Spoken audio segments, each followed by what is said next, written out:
start. আসসালামু আলাইকুম আমার ভালোবাসার মানুষগুলা, কি অবস্থা সবার, কেমন আছেন সবাই? আশা করি আপনারা সবাই ভালো আছেন। আপনারা দয়া আলহামদুলিল্লাহ আমি অনেক বেশি ভালো আছি। তো বরাবরের মতো আপনারা ভালোবাসারটা না ফেললাম আবার আমার 33 নম্বর ব্লগটা কমপ্লিট করার লাইগা। তো আজকের ব্লগটা উপস্থাপন করতাম যাইতেছি একটা ক্রিকেট নাইট টুর্নামেন্ট লইয়া।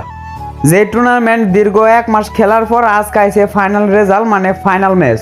আজকের খেলায় বিজয়ী হিসেবে আছে একটা ফ্রিজ, আর যারা খেলা হারবে তাদের জন্য আছে একটা এলইডি টিভি। আজকের খেলার মাঝে দুইটা টিম অংশগ্রহণ করব, দুই থানার দুই টিম, একটা হচ্ছে নিখলি থানা আর একটা হচ্ছে কটিয়াদির থানা।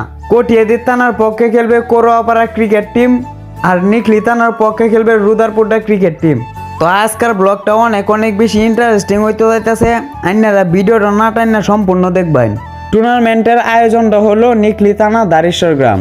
এদিকে আবার আমরা দেখতাম পারতাছি যে মাথার উপরে একটা বিশাল বড় ব্যানার, এই জায়গায় আছে রুদারপুরটা টিমের সকল টিম মেম্বারদের ছবি।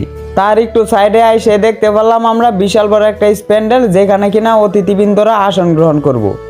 তো আসন গ্রহণ করার আগে আমাদের রুদারপুরটা টিমের সকল টিম মেম্বাররা আয়া পড়লো।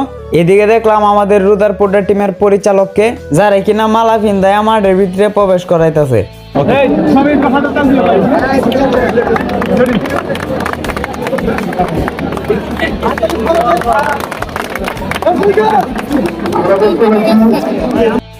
তো মালা টালা ফিন্দানির পরে আমরা রুদারপুরটা টিমের সকল বয়সের ফালটি ঢুকতেছে, সকল প্লেয়ার দামানো ঢুকতেছে সিরিয়াল ধরা। ফুলাহান বয়সের ফালের মতন ডোয়াস আর ফিরহার মতন ডোয়াস। আজকে যেই টিমের লগে খেলা পড়ছে, যদি খেলা না জিততে রস তাইলে কিন্তু তোরা ফেডো ভাত জুততো না, মানে ঘাস টাস ঘাস পানি ভুসি টুসি কিছুই জুততো না। এছাড়াও আমাদের বিপক্ষ টিম কোরোয়াপাড়া একাদশ বহুত শক্ত একটা টিম, যেই টিমের সাথে কিনা অন্যান্য টিম খাওয়াই পায় না। যে জায়গায় কিনা 70-75 টার্গেট দেয়, হেরা প্রত্যেক ম্যাচে 100+ রান টার্গেট দিছে।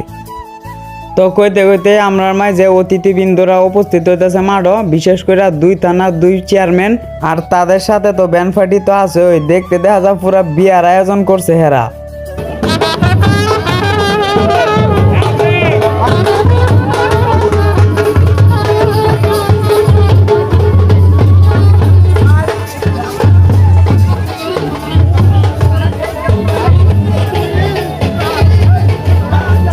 তো কইতে কইতে এই জায়গায় ন্যাশনাল টুর্নামেন্টের মতো ধারাবাহিক পর্ব শুরু হয়ে পড়লো, যে জায়গায় কিনা ছোট ছোট বাচ্চারা প্লেয়ারদের সাথে গিয়ে জাতীয় সঙ্গীতের মাধ্যমে খেলা পরিচালনা করবে, মানে খেলা শুরু করবে।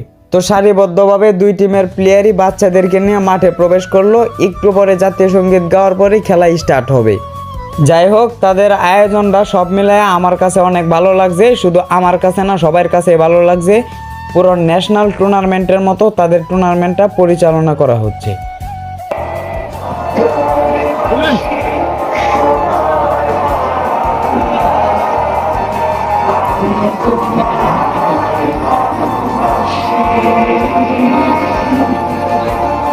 তো সকল ধারাবাহিক অনুষ্ঠান শেষ করে আইসা পড়লো খেলার পর্ব। রুদারপুরটা ক্রিকেট টিম সর্বপ্রথম টস লাভ করে তারা ফিল্ডিং নেয় এবং তাদের শক্তিশালী বিপক্ষ টিম কোরোয়াপাড়া নেয় ব্যাটিং। তো আর অল্প কিছুক্ষণের মধ্যে আমাদের এই মূল্যবান খেলা অনুষ্ঠিত হইতে যাইতেছে।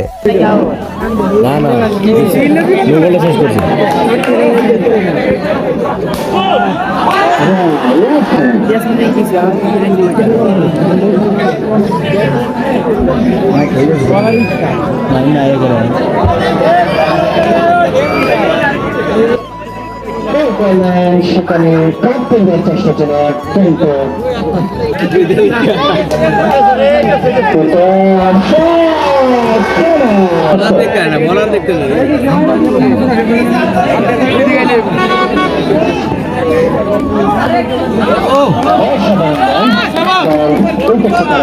কিন্তু কারে হরাবে চলে কিন্তু দেখি না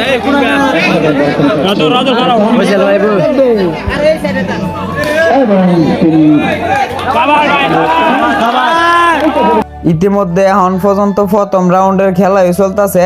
ফিল্ডিং ব্যাটিং উভয় দুইটা টিমই ভালো খেলতেছে।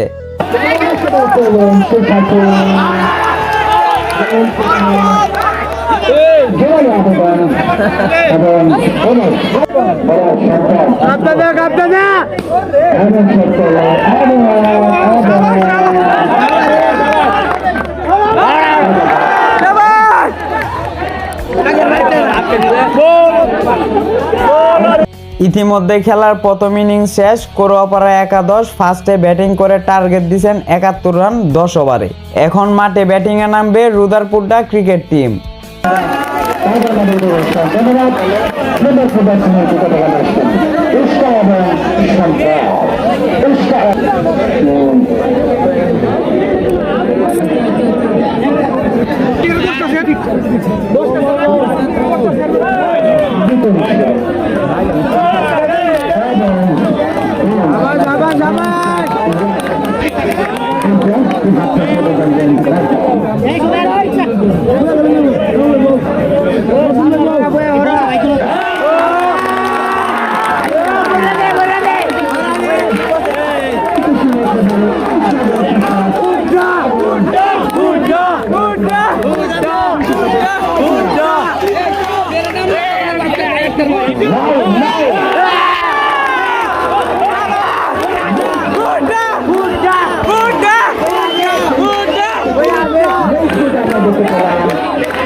তো কপাল খারাপ হইলে যাওয়া তার কি, 3 ওভার খেলতো না খেলতো ওই কারেন্টটা হুট করে গেল গা।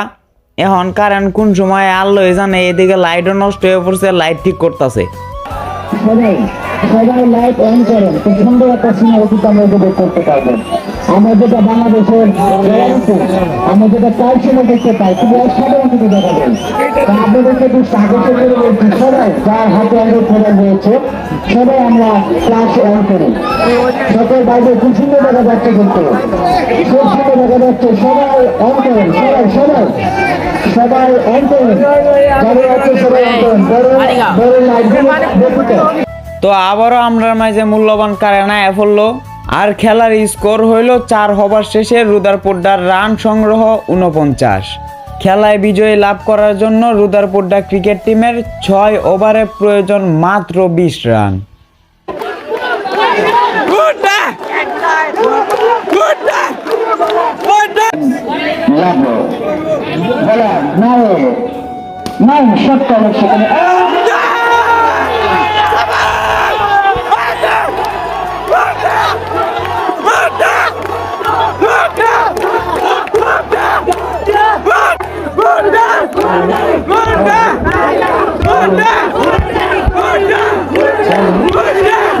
তো সবশেষে রুদারপুড্ডা ক্রিকেট টিম জয়গ্রহণ করলো।